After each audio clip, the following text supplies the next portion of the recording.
La Bible révèle que la fin de toute chose est proche et que Dieu appelle tout homme à pouvoir se réjouir de la seconde venue de Jésus-Christ. L'objectif de cette présentation est de vous préparer à être du nombre de ceux qui gardent les commandements de Dieu et le témoignage, la foi de Jésus-Christ. Bonjour à toutes et à tous et bon sabbat. Bon sabbat également à vous qui êtes avec nous sur la web ainsi que l'audioconférence et les différents supports. Le titre de la présentation de ce matin est, comme vous le voyez affiché à l'écran, la Trinité, pilier de l'œcuménisme. La Trinité, pilier de l'œcuménisme. Et avant d'entrer dans cette présentation, nous allons invoquer la présence de notre Dieu et je vous inviterai là où c'est possible à pouvoir vous prosterner avec moi. Éternel notre Dieu, notre Père céleste, nous venons à toi en cet instant pour te remercier pour tous tes bienfaits, tout ce que tu as accompli en notre faveur pour nous. Et nous réalisons notre besoin de toi, de ta présence, notamment en cet instant où nous allons ouvrir ta parole. Nous te demandons de bien vouloir nous accorder une bénédiction toute particulière. Accorde-nous ton Saint-Esprit, Père, afin que nous soyons conduits dans ce message et que ce message soit de nature à pouvoir édifier tout un chacun et à éclairer, bien entendu, car c'est par la lumière de ta parole que nous pouvons être en mesure de pouvoir avancer, de pouvoir marcher et de passer des ténèbres à la merveilleuse et l'admirable lumière. Touche les lèvres de ton serviteur afin qu'il puisse être totalement, entièrement sous ton contrôle et veuille agir sur le cœur de ton peuple afin que rien ne fasse obstacle à la réception du message. Que ton nom soit loué et exalté. Et nous t'en prions dans le beau nom de Jésus. Amen.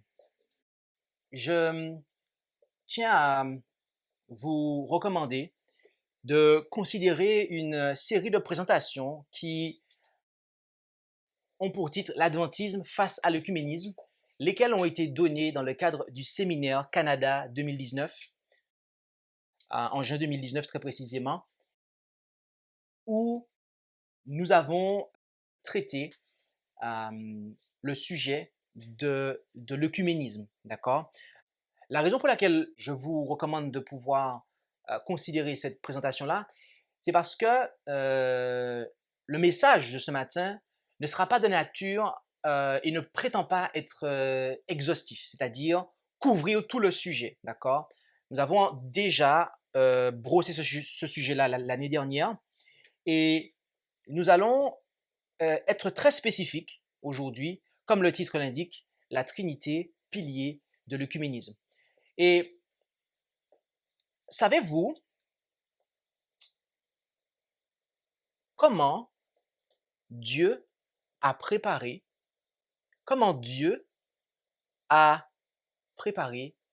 la venue de Jésus-Christ lorsqu'il est venu pour la première fois? Eh bien, Dieu a envoyé un homme, un messager, un prophète, Jean le Baptiste, pour préparer la venue de son fils. Et je vous pose une question. Savez-vous comment Dieu va préparer la seconde venue de Jésus?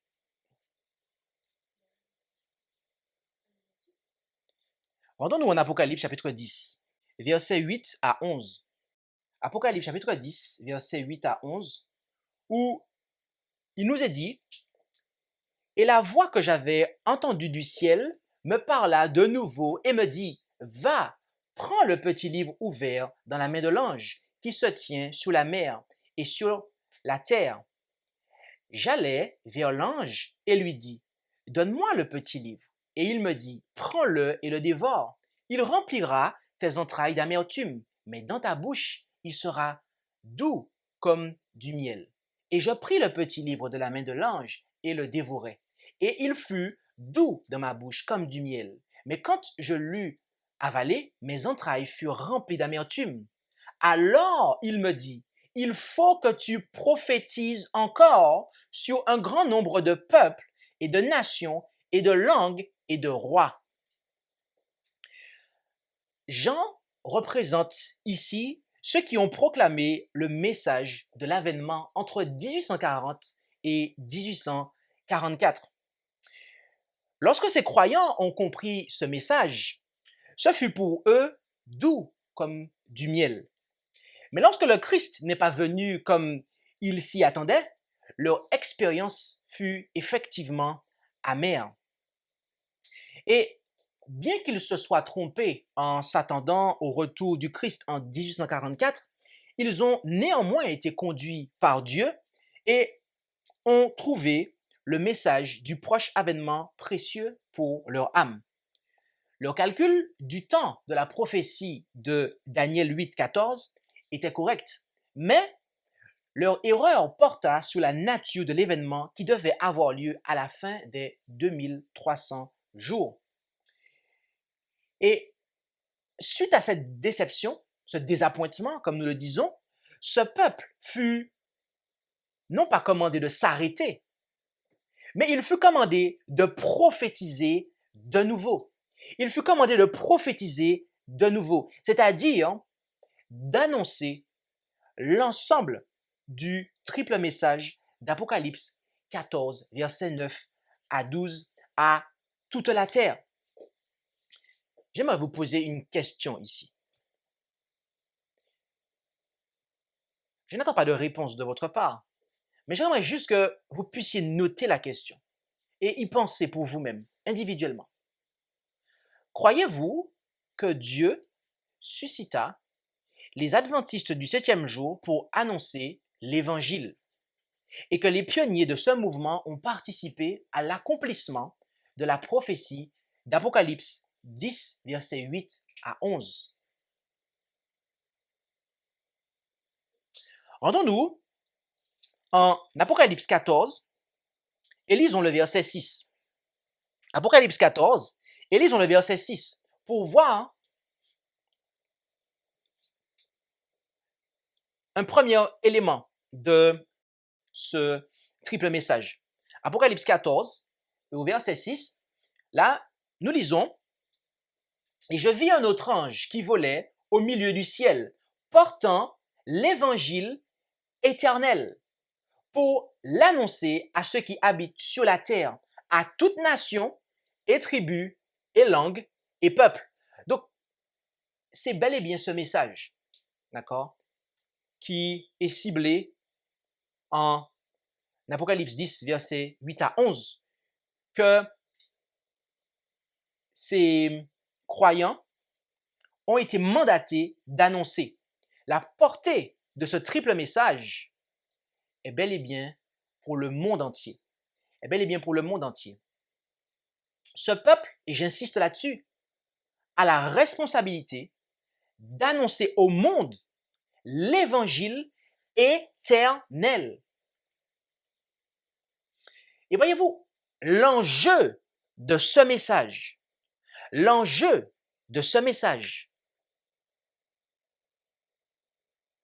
est l'adoration, comme on peut le lire au verset 7 du chapitre 14 d'Apocalypse. Apocalypse 14, verset 7. En disant d'une voix forte, craignez Dieu et lui donnez gloire, car l'heure de son jugement est venue, et adorez celui qui a fait, autrement dit, le Créateur, d'accord? Du ciel, de la terre, de la mer et des sources d'eau.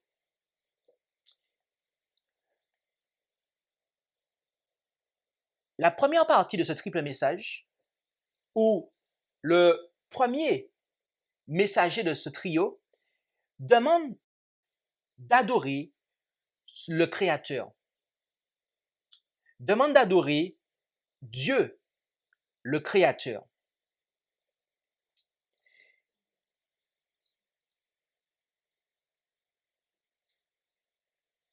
Ce qui implique que le monde n'est pas au clair sur cette adoration, puisque vous êtes invités, le monde est invité à pouvoir l'adorer. Lorsque nous regardons cette partie du message, on nous parle de celui qui a fait le ciel, la terre, la mer et les sources d'eau. Et de manière intéressante, nous voyons que ces trois caractéristiques-là, terre, mer, source d'eau, ciel, terre, mer et source d'eau, ou ces quatre très précisément, eh bien, on les retrouve dans le 4e commandement, d'accord? On les retrouve dans le 4e commandement. Donc ici, on a une référence qui est faite au sabbat, Mais j'aimerais vous poser une question. Lorsque nous saluons le sabbat, qu'est-ce que nous saluons très exactement?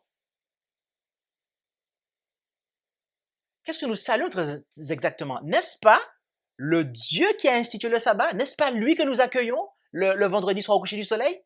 Amen, oui. Donc, adorer celui qui a fait le ciel, la terre, la mer et les sources d'eau revient à chercher à être dans la vérité, en conformité, non seulement quant au jour d'adoration, mais aussi quant au Dieu qui a institué ce jour d'adoration. L'Écriture nous dit en 1 Corinthiens 8, verset 6, rendons-nous en 1 Corinthiens 8, verset 6, et lisons là ce que Paul écrivit. 1 Corinthiens, chapitre 8, et au verset 6. Toutefois, nous n'avons qu'un seul Dieu, le Père, duquel procèdent toutes choses, et nous sommes pour lui, et un seul Seigneur, Jésus-Christ, par lequel sont toutes choses, et nous sommes par lui. Notez que le terme ou l'expression un seul dans ce verset provient et est traduit à partir d'un terme qui est heis, d'accord? Et ce terme heis est un adjectif, d'accord, qui désigne une seule unité et jamais, je précise, deux ou plus de deux en fait. Donc 3, 4, non. C'est toujours une seule unité. Donc Paul déclare que nous n'avons qu'un seul Dieu. Et il précise que c'est le Père, lequel est si je paraphrase, il est la source de toute chose en fait, puisque toute chose procède de lui. Et un seul Seigneur Jésus-Christ, par lequel, donc il est le canal, sont toutes choses. En tant que peuple adventiste, nous reconnaissons que le don de prophétie ou le témoignage de Jésus, comme nous le dit Apocalypse 12, verset 17, eh bien, a été manifesté en ces derniers temps dans le ministère de Sir Ellen G. White. Et à ce propos, cette messagère du Seigneur déclara dans un ouvrage intitulé Témoignage pour l'Église, volume 3, page 317, paragraphes 2 à 4, ce que nous lisons. Les Écritures indiquent clairement la relation qui existe entre Dieu et le Christ, et elles donnent une idée également très nette de la personnalité et de l'individualité de chacun d'eux. Et après avoir cité Hébreux 1, versets 1 à 5, elle déclare « Dieu est le Père du Christ. Le Christ est le Fils de Dieu. Au Christ a été donné une position élevée.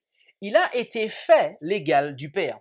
Tous les conseils de Dieu sont ouverts à son Fils. » Donc, il est manifeste, que ce soit dans les Saintes Écritures ou que ce soit dans la théologie du peuple adventiste dont cet auteur est un représentant, eh bien que la compréhension de Dieu est qu'il y a un être suprême et qu'il s'agit d'un être suprême qui est le Père et que cet être a un fils, Jésus-Christ, d'accord? Et notez notez qui est le Créateur dans la façon dont Paul va le formuler en Éphésiens 3, verset 9. Éphésiens 3, verset 9. Éphésiens 3, verset 9. Et de mettre en évidence devant tous quelle est la dispensation du mystère caché de tout temps en Dieu qui a créé toutes choses par Jésus-Christ. OK? Donc, Paul, et il se pourrait, et avant d'aller plus loin, que vous ayez une version Louis II ou une version qui ne dise pas par Jésus-Christ. Je sais que de mémoire, Louis II ne le dit pas. Mais en réalité, si vous consultez des Bibles qui sont issues du texte, qui sont traduits à partir du texte reçu, comme la Osterwald, la Martin, vous verrez qu'il est bien fait mention de créer toutes choses par Jésus-Christ. D'accord? Et nous avons un certain nombre de textes aussi, et tels que ceux qui sont affichés en bas. Proverbe 8, versets 22 à 30, chapitre 30, verset 4, Jean 1, verset 1 à 3, Colossiens 1, verset 15 à 17, Hébreux 1, verset 1 à 3, et du verset 8 au verset 10. Tous ces textes rendent un témoignage unanime, mes amis, que Dieu a créé toutes choses par Jésus-Christ. Vous savez, lorsque vous allez à Paris et que vous allez devant le monument qu'on appelle la Tour Eiffel, on sait que le constructeur de ce bâtiment, de cet édifice, c'est bien Gustave Eiffel, n'est-ce pas? Monsieur Eiffel. Mais est-ce que c'est Monsieur Eiffel, à lui tout seul, d'accord, ou par ses propres mains, qui a monté cet échafaudage de pièces métalliques, etc.? Il y a eu des ouvriers, en fait, qui ont travaillé, d'accord? Mais pourquoi, en fait, on attribue ce monument à la propriété de Monsieur Eiffel? Pourquoi? Parce qu'il en est le concepteur. C'est lui qui est le concepteur. C'est lui qui est à l'origine de la construction, d'accord? Et donc, c'est pour ça qu'on dit que c'est lui qui est le concepteur, on va dire le mot créateur, bien que ce mot est une usurpation, puisqu'on ne crée rien, ok? Ici-bas sur Terre. On peut à la limite procréer, mais en tout cas, on ne crée rien, d'accord? C'est que Dieu seul qui peut créer des choses, d'accord? Et donc, Dieu, eh bien, c'est lui qui a créé l'univers. Mais c'est par son Fils. C'est par son Fils. C'est son Fils qui a exercé la puissance divine de manière à amener toute chose à l'existence. D'accord? Et c'est pour cela que nous pouvons lire dans Patriarches et Prophètes, page 10, paragraphe 5, au début, c'est par son Fils que Dieu a créé tous les êtres célestes. Donc c'est bien Dieu qui est le créateur, et on précise que c'est par son Fils que, eh bien, il a créé les êtres célestes. Donc, si on nous pose la question qui est le créateur, nous pouvons dire effectivement que c'est le Père, d'accord, dans un certain sens. Nous pouvons dire que c'est lui qui est le créateur au final, bien que c'est Christ qui a exercé la puissance divine pour pouvoir amener toute chose à l'existence, mais qui est l'auteur du plan de la création, en est à l'origine, eh bien, c'est Dieu le Père. À la page 91, paragraphe 2 de ce même ouvrage, l'auteur va plus loin en disant « La nature est la servante de son Créateur. Dieu n'annule pas ses lois et ne va pas à leur rencontre. Il en fait ses instruments. La nature révèle une intelligence, une présence, une énergie active qui opère au sein de ses lois et par elles. Elle témoigne, de qui parle-t-on ici? De la nature. Elle témoigne, ok? Et témoigne très précisément de l'activité continue du Père et du Fils. Jésus dit, mon Père travaille jusqu'à présent et je travaille moi aussi. Jean 5, verset 17. Donc, notez que dans la pensée adventiste du 7e jour, et je vais préciser historique, à savoir ceux qui ont participé et ceux qui ont été à l'origine de ce mouvement, eh bien, il est manifeste que à la création, nous avons le Père et le Fils qui œuvrent ensemble. C'est eux qui œuvrent ensemble pour la création et le Père, à savoir Dieu, Dieu le Père, eh bien, c'est lui qui est à l'origine de cela et il passe par son Fils pour mettre à exécution la création. J'aimerais à nouveau vous poser la question que je vous ai posée au début. Je n'attends pas de réponse, mais réfléchissez-y un instant. Croyez-vous toujours que Dieu suscita les adventistes du septième jour pour annoncer l'évangile éternel et que les pionniers de ce mouvement ont participé à l'accomplissement de la prophétie d'Apocalypse 10, versets 8 à 11? Ok, continuons. Après la proclamation que nous avons en Apocalypse 14, versets 6 et 7, vient une autre proclamation, celle que l'on lit au verset 8 d'Apocalypse 14. Apocalypse 14, verset 8, lisons-la ensemble. Et un autre ange le suivit en disant, elle est tombée, Babylone, la grande ville, parce qu'elle a abreuvé toutes les nations du vin de la fureur de son impudicité. Ce message décrit l'état de ceux qui rejettent et ont rejeté. Et je vais reprendre ma conjugaison, de ceux qui ont rejeté, rejettent et rejetteront le message du premier ange. D'accord? Ceux qui rejettent le message du premier ange, eh bien, deviennent Babylone, puisqu'ils refusent d'adorer le Créateur. Ils refusent de pouvoir pratiquer, de pouvoir être des participants de la véritable adoration. Et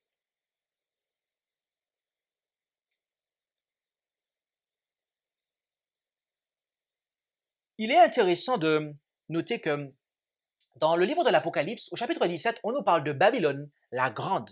D'accord? Cette Babylone la Grande n'est autre que l'Église catholique romaine. Et lorsque nous disons cela, nous ne sommes pas en train de fustiger les catholiques, ceux qui sont de confession catholique, mais nous parlons ici d'un système. Donc que personne ne se sente ciblé ou attaqué, car nous parlons ici d'un système en fait. D'accord? Et dans ce système, dans cette religion, ce système-là, eh bien, il y a une doctrine qui est reconnue pour être la doctrine centrale. Et dans un ouvrage catholique, The Handbook for Today's Catholic à la page 12 de la version 1977, nous pouvons lire notamment ce qui suit. Le mystère de la Trinité est la doctrine centrale de la foi catholique, sur laquelle se fondent toutes les autres doctrines de l'Église.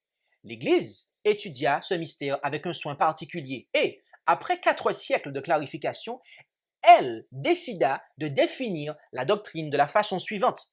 Dans l'unité de la divinité, il y a 3 personnes, okay? Le Père, le Fils et le Saint-Esprit, réellement distinctes les unes des autres. Ainsi, dans les termes du credo d'Athanase, le Père est Dieu, le Fils est Dieu et le Saint-Esprit est Dieu. Et pourtant, il n'y a pas 3 dieux, mais un Dieu. Donc, d'après la Trinité catholique, ou tout du moins d'après l'Église catholique romaine, eh bien, la Trinité, ou autrement dit le Dieu qu'ils adorent, eh bien, est composé de 3 personnes. Il y a un Dieu, mais qui est composé de 3 personnes, Père, Fils et Saint-Esprit. Donc, il n'y a pas 3 dieux, mais un Dieu, et qui comprend Père, Fils et Saint-Esprit.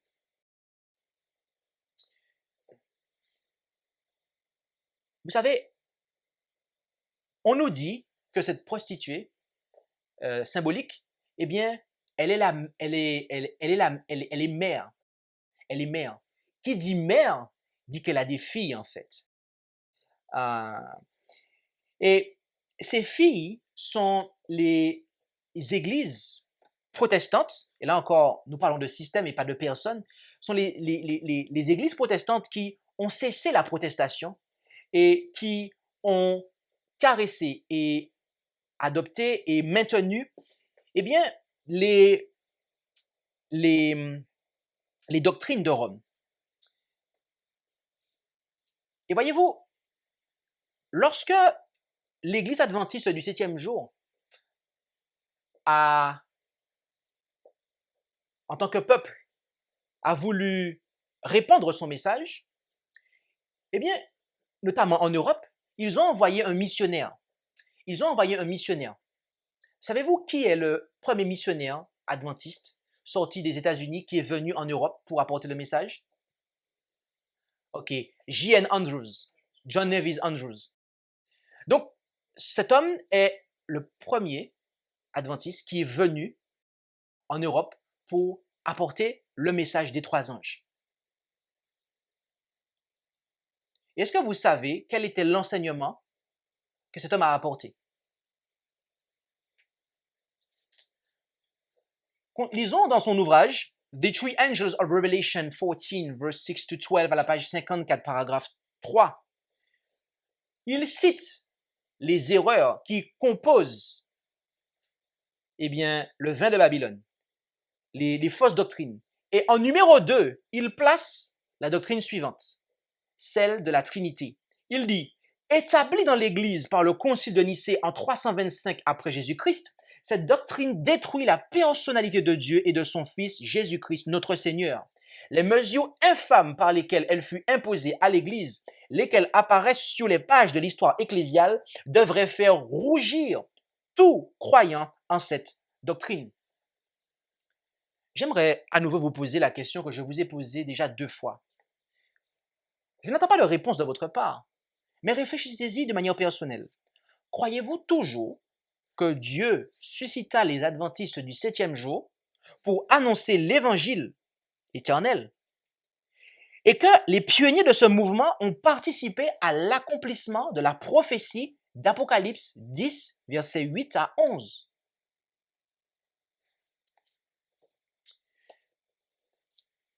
Suite à la proclamation de ces messages, eh bien, les églises protestantes, avec l'Église catholique romaine en tête, eh bien, ont décidé de pouvoir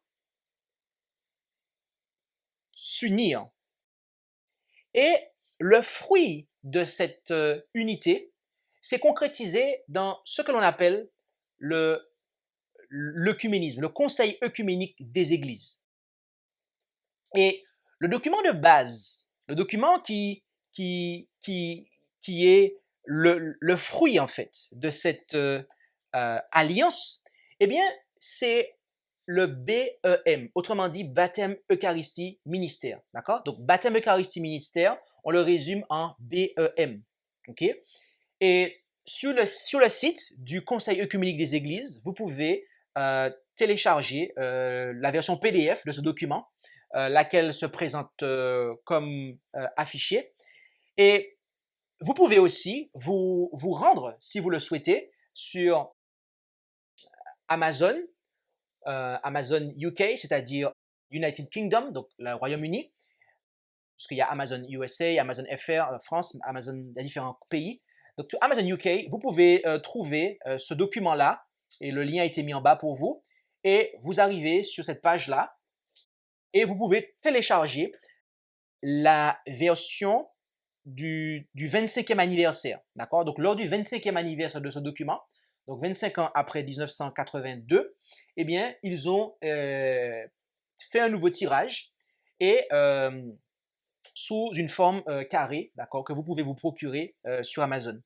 Et au dos, en fait, au verso, vous pouvez vous apercevoir que l'un des mouvements ou l'une des églises signataires de ce document, eh bien, est l'Église adventiste du 7e jour.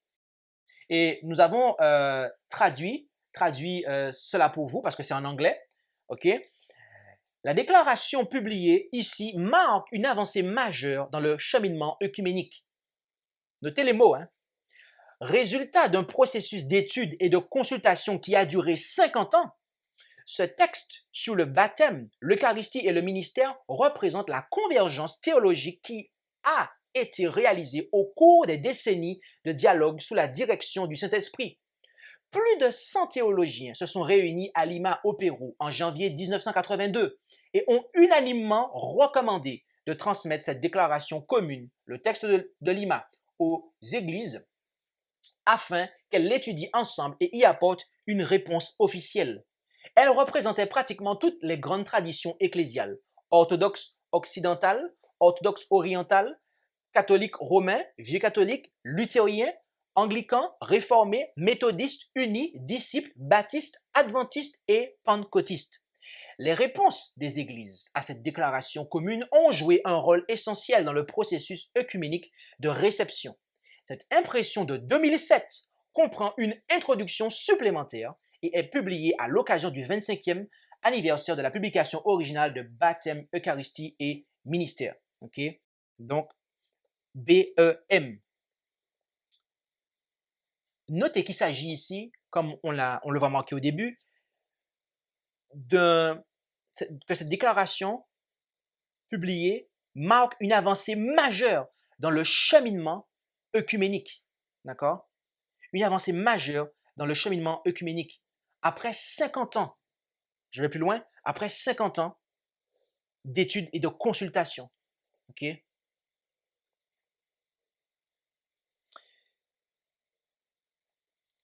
Et savez-vous qui est le Dieu de ce conseil œcuménique des églises? Quel Dieu qu'ils ont établi pour adorer?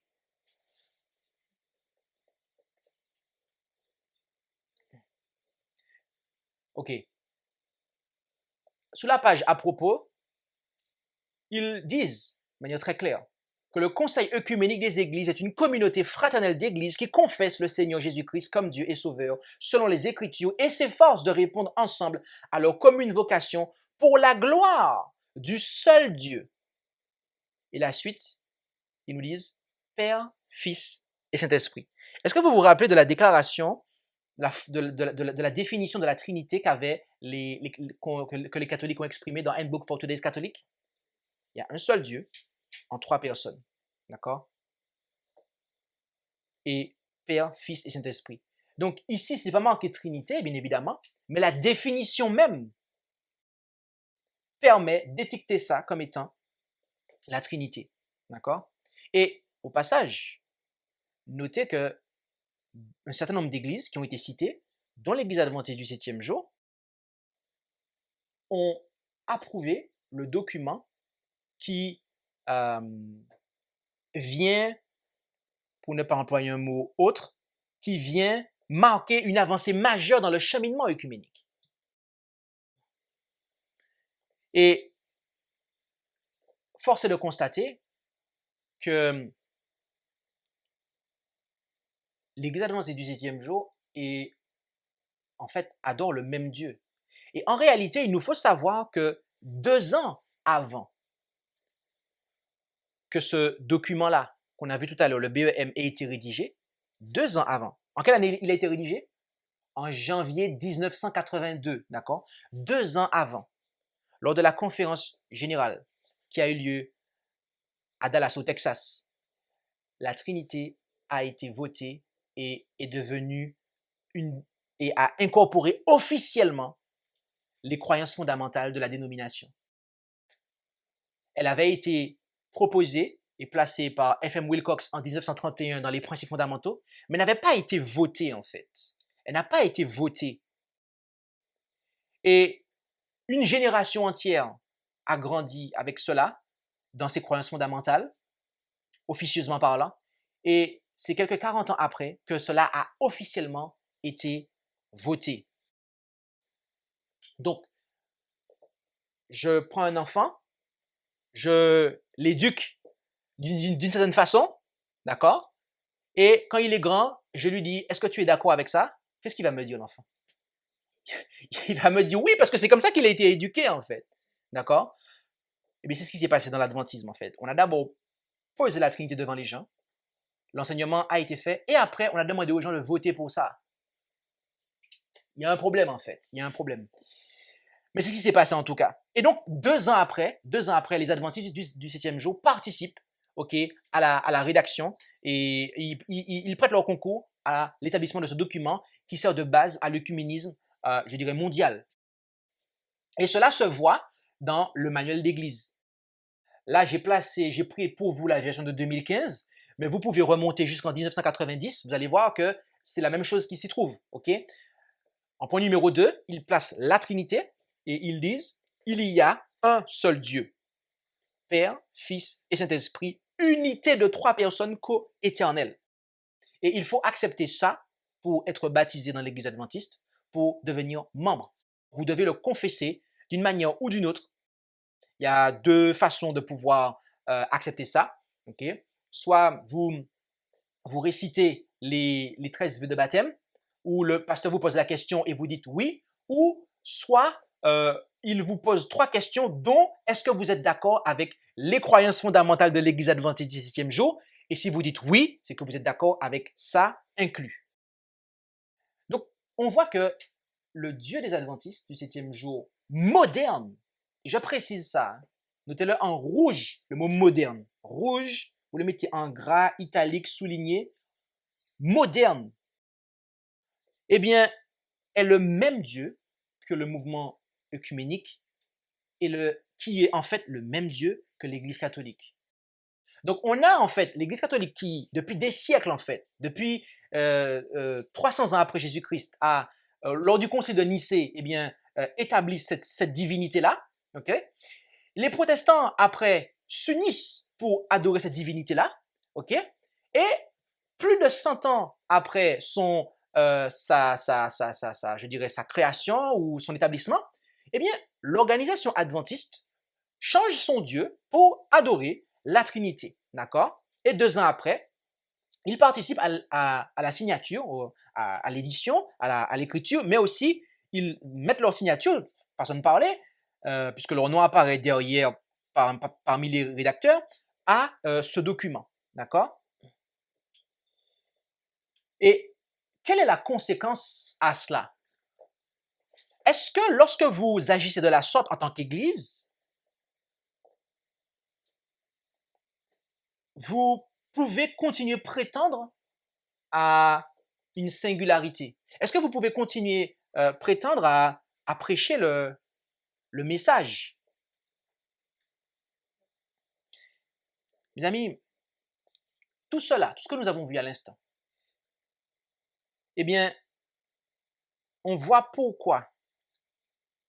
Cela vient expliquer pourquoi l'Église adventiste du 7e jour moderne déclare et a déclaré ne pas être la seule à proclamer le message du premier ange. Mais waouh, mais c'est fort ça. Vous allez me dire, mais c'est fort.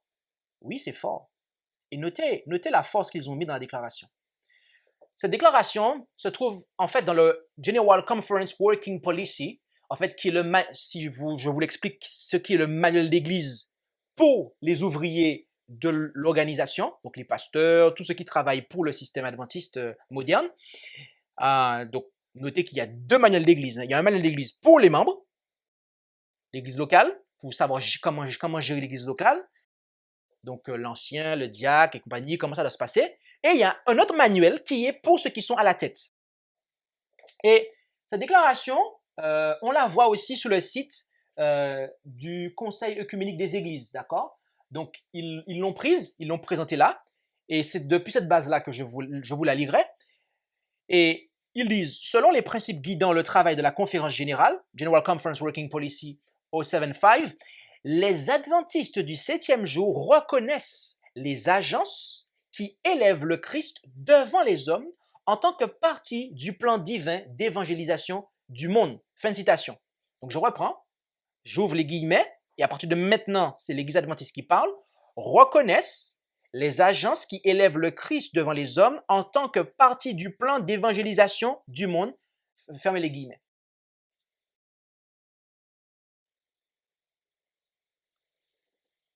Mes amis, est-ce que l'Église capable de faire une telle déclaration peut-elle encore prétendre annoncer le message du deuxième ange? Ici, je le reprends lentement, on a une Église qui, en fait, dit qu'elle reconnaît les agences qui élèvent le Christ comme faisant partie du plan, ok, d'évangélisation pour le monde, du monde en fait. Donc, ces institutions-là, ces agences-là, eh bien, évangélisent le monde.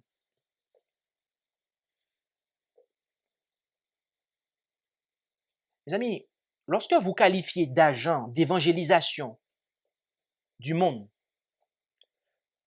ce que Dieu considère comme prostitué, enivrant le monde par ses fausses doctrines, force est de constater que non seulement vous ne prêchez plus le message du deuxième ange, puisque vous appelez agent d'évangélisation ce que Dieu appelle prostitué, parce que Babylone c'est une prostituée, c'est pas une gentille fille Babylone, mes amis. Non seulement vous ne prêchez plus le message du deuxième ange, mais vous êtes vous-même ciblé par ce message. Je reprends, non seulement vous ne prêchez pas ce message, mais ce message vous concerne, puisque vous avez fait des compromis en fait.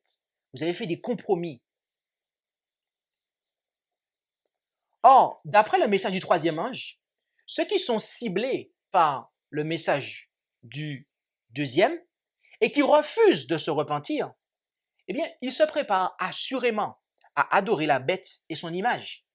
En effet, en Apocalypse 14, versets 9 à 11, nous pouvons lire « Et un troisième ange les suivit en disant d'une voix forte, « Si quelqu'un adore la bête et son image, et s'il en prend la marque au front ou à la main, il boira aussi du vin de la colère de Dieu, du vin pur préparé dans la coupe de sa colère. Et il sera tourmenté dans le feu et le soufre, en présence des saints anges et de l'agneau. Et la fumée de leur tourment montera au siècle des siècles. Et ils n'auront aucun repos, ni le jour, ni la nuit, ceux qui auront adoré la bête et son image, et quiconque aura pris la marque de son nom. » Je m'arrêterai ici pour faire un petit résumé. Dieu envoie une proclamation à l'humanité pour qu'elle puisse revenir à la véritable adoration. Malheureusement, il y a de ceux qui refusent de revenir à la véritable adoration et qui rejettent. Et donc, leur condition est Babylone. Et Dieu envoie une proclamation pour le déclarer. Dieu envoie une proclamation, mes amis. Dieu ne laisse pas ça sous silence. Dieu ne laisse pas sous silence le rejet de la vérité. Dieu, le Dieu du ciel, a jugé bon d'envoyer une proclamation pour dire que ceux qui ont rejeté la véritable adoration sont Babylone, elle est tombée. Et lorsque vous rejetez la vérité, mes amis, eh bien, vous allez alors mettre en place un système de persécution et vous allez vouloir, pour asseoir votre, je reprends ma phrase, de manière à pouvoir asseoir votre apostasie, eh bien, vous allez notamment mettre en place un système pour contraindre, autant que faire se peut, eh bien, les gens à pouvoir vous suivre dans votre apostasie, puisque vous avez rejeté la vérité, et donc vous allez tout faire pour ne pas périr tout seul. Et ça, c'est exactement ce que Satan fait, et il a fait. Il sait qu'il est perdu, il a rejeté la vérité, il sait qu'il est perdu, parce que c'est un choix qu'il a fait, et donc il fait tout pour que les gens soient perdus avec lui. Eh bien, lorsqu'on est inspiré par Satan, c'est ce qu'on fait, mes amis. D'accord? On rejette la vérité et après, on fait tout pour que les gens périssent avec nous et on met en place des systèmes pour pouvoir contraindre les gens à venir. Et c'est ce qui se passe ici, en fait. Et Dieu l'annonce. Dieu l'annonce. Ceux qui ont rejeté le message du premier ange et qui sont devenus Babylone, mettre en place après et veulent institutionnaliser leur apostasie de manière à ce que le plus grand nombre, et toute la terre même, puisse y entrer. Or, mes amis, d'après le troisième ange, la fausse adoration de la fin des temps se porte sur deux puissances terrestres, la bête et son image. Et lorsque nous étudions le chapitre 13 du livre de l'Apocalypse, nous voyons que la bête se fera adorer par le biais de son image.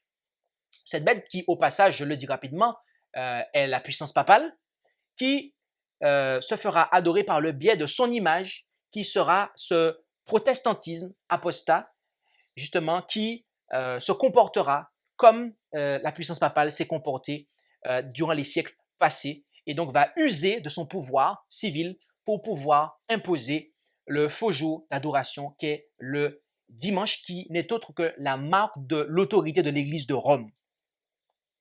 Et voyez-vous, cela est très intéressant de noter que la bête se fait adorer par le biais de son image.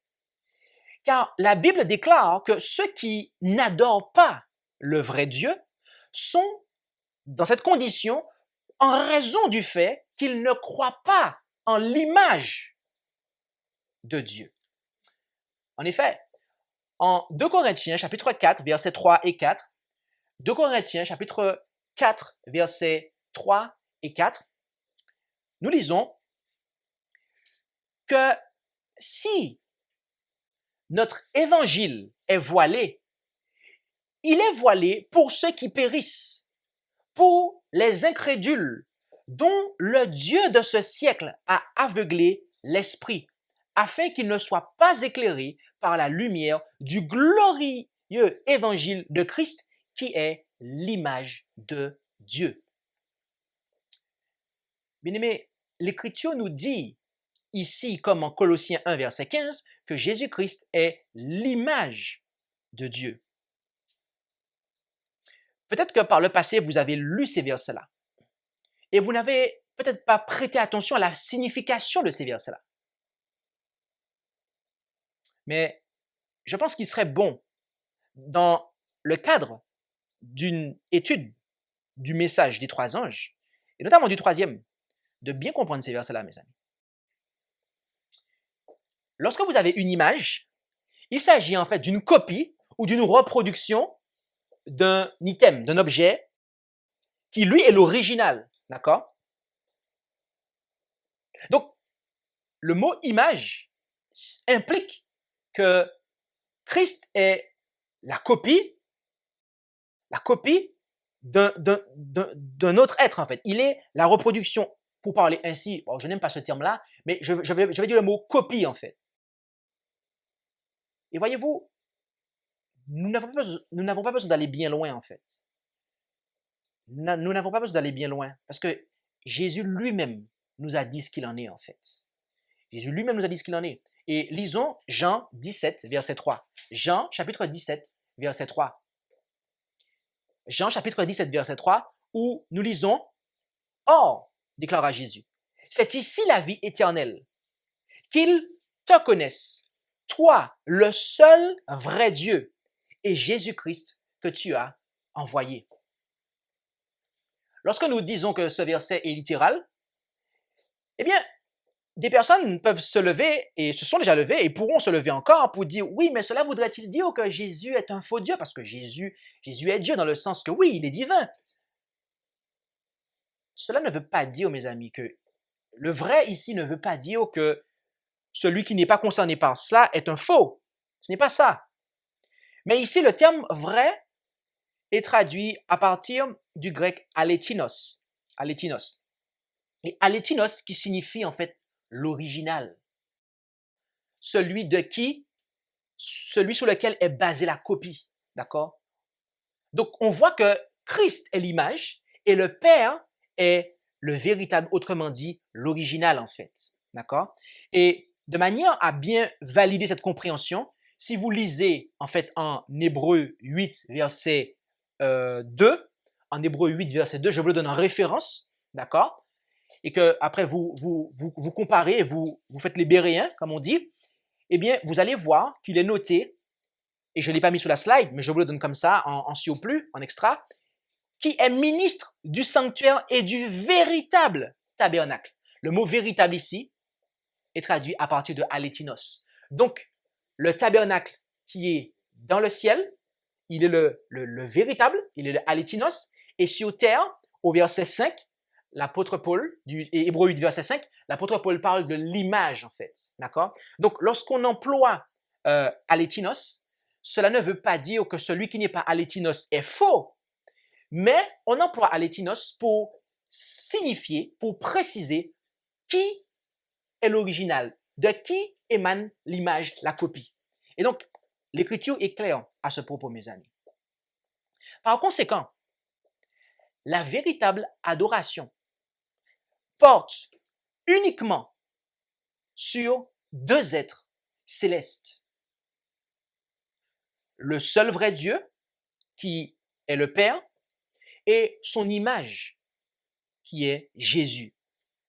Et c'est en tout cas dans ce sens que va le message du troisième ange, notamment dans le dernier verset qui le concerne, Apocalypse 14, verset 12. C'est ici la patience des saints. Ce sont ici ceux qui gardent les commandements de Dieu et la foi de Jésus.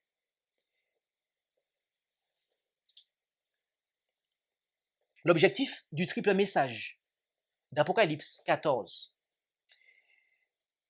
c'est-à-dire le dernier message de miséricorde pour notre monde, eh bien, est de ramener l'humanité à ce qui était dès le commencement.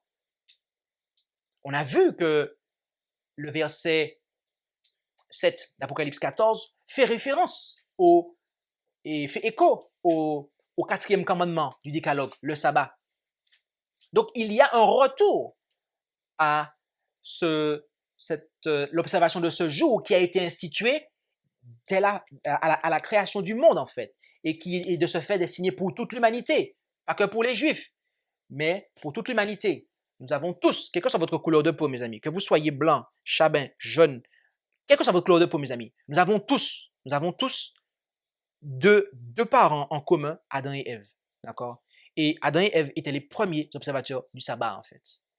Donc, c'est pour toute l'humanité, en fait. Et voyez-vous, l'Écriture nous dit ce qui était au commencement. L'Écriture nous dit ce qui était au commencement. Rendons-nous en 1 Jean, chapitre 1, versets 1 à 3. Et voyons voir ce qui était au commencement. L'adoration du commencement. 1 Jean, chapitre 1, versets 1 à 3. 1 Jean, chapitre 1, versets 1 à 3. Ce qui était dès le commencement, ce que nous avons entendu, ce que nous avons vu de nos yeux, ce que nous avons contemplé et que nos mains ont touché concernant la parole de vie, car la vie a été manifestée et nous l'avons vue et nous en rendons témoignage et nous vous annonçons la vie éternelle qui était auprès du Père et qui s'est manifestée à nous. Ce que nous avons vu et entendu, nous vous l'annonçons afin que vous ayez communion avec nous. Or, notre communion est avec le Père et avec Jésus-Christ, son Fils. Voilà, mes amis, ce qui était dès le commencement, en fait. Voilà, mes amis, ce qui était dès le commencement. Voilà la communion, en fait, dans laquelle étaient les anges. Voilà la communion dans laquelle étaient Adam et Ève. Voilà la communion dans laquelle était l'Église apostolique, l'Église du temps des 12 apôtres. Et c'est également la communion dans laquelle étaient les premiers adventistes du 7e jour, comme on peut le voir dans l'ouvrage « Vous recevrez une puissance » à la page 235, paragraphe 4. Ceux qui cherchent à déplacer les anciennes bornes ne sont pas affermis. Ils ont oublié comment ils ont reçu et entendu. Notez que cela fait écho à ce qu'on vient de lire comme texte, à 1 Jean 1, verset 1 à 3.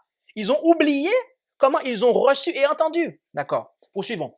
Ceux qui tentent d'apporter des théories susceptibles de remplacer les piliers de notre foi concernant le sanctuaire ou touchant la personne de Dieu ou du Christ travaillent comme des aveugles. Ils essayent de répandre des incertitudes et cherchent à faire dériver le peuple de Dieu en le privant d'encre. Notez, mes amis, que l'un des piliers du message de l'évangile qui doit être annoncé à toute nation, tribu, langue et peuple, eh bien, concerne la personne de Dieu ainsi que du Christ, mes amis. Cela est marqué. Et alors que cela est marqué, il y a des gens qui disent que non. Cela ne fait pas partie des piliers de l'adventisme. Alors que si, mes amis, le véritable adventisme, l'adventisme authentique, historique, original, a pour pilier la compréhension de la personnalité de Dieu et du Christ. Ce n'est pas la Trinité, mes amis. Ce n'est pas la Trinité. La Trinité n'est pas dans un pilier de l'adventisme. La Trinité, normalement, n'a pas sa place dans une déclaration de foi d'une église adventiste quelconque. Je vous pose une question. Croyez-vous toujours que Dieu suscita les adventistes du 7e jour pour annoncer l'évangile éternel et que les pionniers de ce mouvement ont participé à l'accomplissement de la prophétie d'Apocalypse 10, versets 8 à 11? Vous savez, je suis vraiment heureux de pouvoir prêcher dans cette maison en ce matin. Et j'espère que vous l'êtes aussi. Mais pour savoir si votre joie, la joie que vous avez de pouvoir m'accueillir en ce matin, est approuvée de Dieu, rendons-nous en 2 Jean 1, versets 9 et 10. 2 Jean, la seconde épître de Jean, il n'y a que ce chapitre, donc on dit généralement 2 Jean 9 et 10. Et là, nous lisons. Quiconque est transgresseur ne demeure pas dans la doctrine de Christ et n'a point Dieu. Celui qui demeure dans la doctrine de Christ a et le Père et le Fils. Si quelqu'un vient à vous et n'apporte point cette doctrine, ne le recevez point dans votre maison et ne le saluez point. Et lorsque vous lisez 1 Jean 2, verset 22, il vous dit que je paraphrase, mais ceux qui n'apportent pas cet enseignement, en fait, sont des antichrists, en fait. Toujours par rapport au Père et au Fils, vous pouvez vérifier. Bien-aimé, si Jean recommanda de ne pas recevoir dans sa maison un enseignant ne prêchant pas la doctrine du Père et du Fils, pensez-vous qu'il pourrait recommander d'être ou de rester membre d'une église remplie de prédicateurs ne prêchant pas la doctrine du Père et du Fils, mais qui, au lieu de ça, prêchent la Trinité? Cela est impossible, mes amis, car ce même Jean nous rapporta les paroles suivantes dans l'Apocalypse. Apocalypse chapitre 18, verset 4. Apocalypse 18, verset 4. Puis j'entendis une autre voix du ciel qui disait « Sortez du milieu d'elle, mon peuple, de peur que, participant à ses péchés, vous n'ayez aussi part à ses plaies. » Mes amis, je tiens à vous poser ma question, encore une fois, une dernière fois. Croyez-vous toujours que Dieu suscita les adventistes du 7e jour pour annoncer l'évangile éternel et que les pionniers de ce mouvement ont participé à l'accomplissement de la prophétie d'Apocalypse 10, versets 8 à 12. Si vous croyez que Dieu suscita les adventistes du 7e jour pour annoncer l'évangile éternel et que les pionniers de ce mouvement ont participé à l'accomplissement de la prophétie d'Apocalypse 10, versets 8 à 12, vous ne pouvez pas, mes amis, croire que la bête et son image, c'est-à-dire les églises romaines et protestantes qui composent majoritairement le conseil œcuménique des églises, exaltent le vrai Dieu lorsqu'elles enseignent et adorent la Trinité. Non, mes amis. Si vous croyez que Dieu suscita les adventistes du 7e jour pour annoncer l'évangile éternel, et que les pionniers de ce mouvement ont participé à l'accomplissement de la prophétie d'Apocalypse 10, versets 8 à 11, vous ne pouvez pas croire que Dieu laissa ses pionniers s'en aller, annoncer à toute nation, tribu, langue et peuple une fausse adoration, mes amis. Et donc, de ce fait, vous ne pouvez pas reconnaître l'organisation actuelle comme étant la postérité légitime, théologique, biblique des pionniers de l'Église adventiste. C'est deux églises différentes, mes amis. C'est deux églises différentes. Dieu n'a pas suscité le conseil œcuménique des églises pour annoncer l'évangile à toute nation, tribu, langue et peuple, mais le mouvement adventiste du 7e jour. Et en ce faisant, il leur a donné une juste compréhension de l'évangile et de la véritable adoration. Par voie de conséquent, mes amis,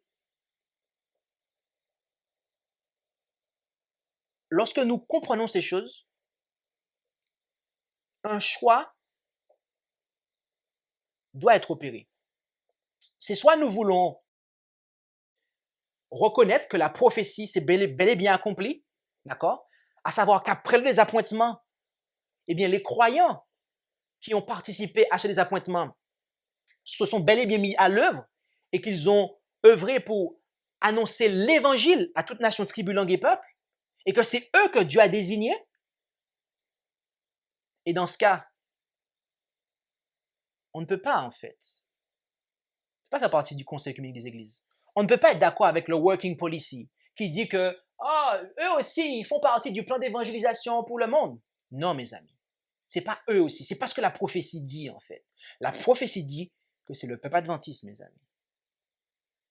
Ou soit, vous décidez de faire comme dans l'organisation, en fait. Ils ont fait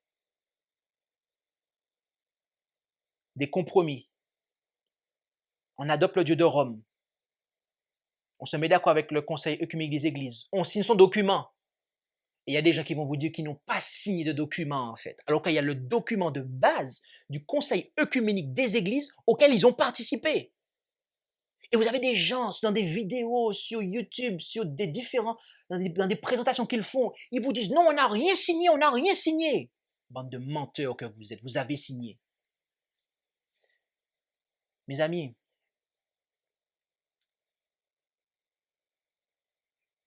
un choix doit s'opérer. Un choix doit s'opérer.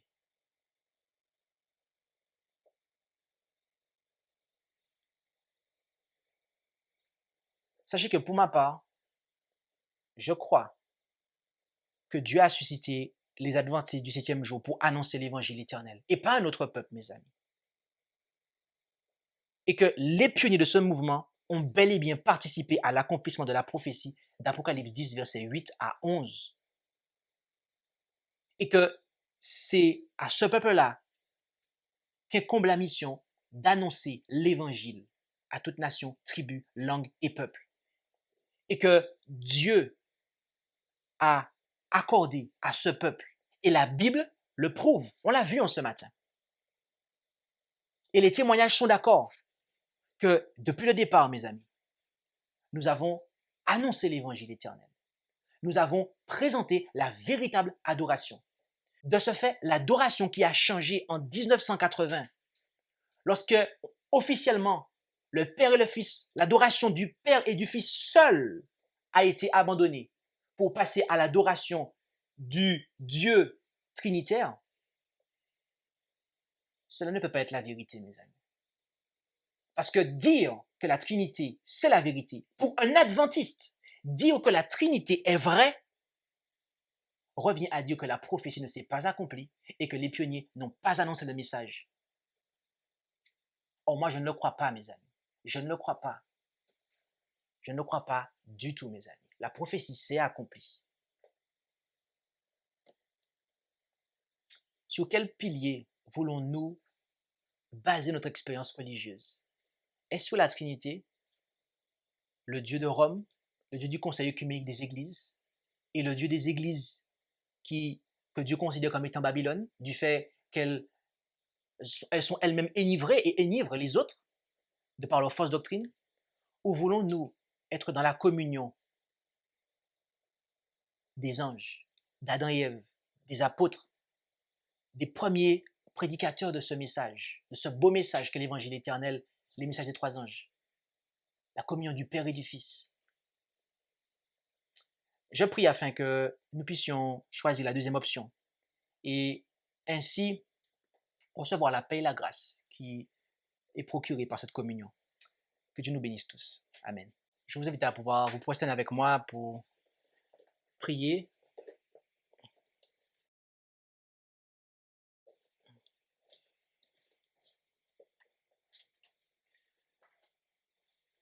Notre Dieu, notre Père céleste, nous voulons te remercier pour ta parole qui nous présente de manière très claire que tu as envoyé un prophète, un messager pour préparer le second retour de Jésus, comme tu l'as fait pour le premier. Et que ce messager a reçu la charge d'annoncer l'évangile à toute nation, tribu, langue et peuple. Ce messager est un peuple qui a étudié la prophétie, a étudié ta parole et a accepté les révélations, la vérité présente, de manière à être dépositaire de cette vérité, non pas pour se gargariser avec cette vérité, mais pour pouvoir l'apporter au monde. Et tu as éclairé, tu as accordé à ce peuple de pouvoir comprendre quelle est la véritable adoration.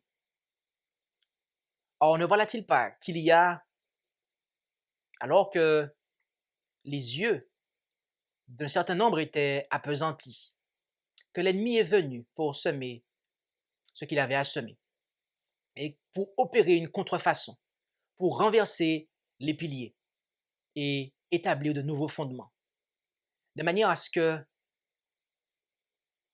si possible, et nous le voyons déjà, et nous savons que cela va s'amplifier à la fin des temps, mais nous voyons déjà que, de manière à ce que, si possible, même les élus soient trompés, de manière à faire croire que, eh bien, l'erreur, la fausse adoration, eh bien, est sa place.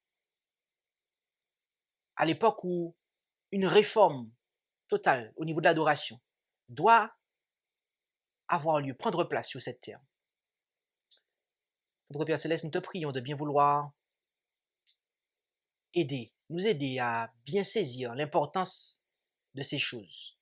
Que le message des 3 anges soit clair à nos yeux et que nous puissions comprendre que le Dieu de Babylone n'a pas sa place dans l'adoration de celles et ceux qui se préparent pour le retour de Jésus.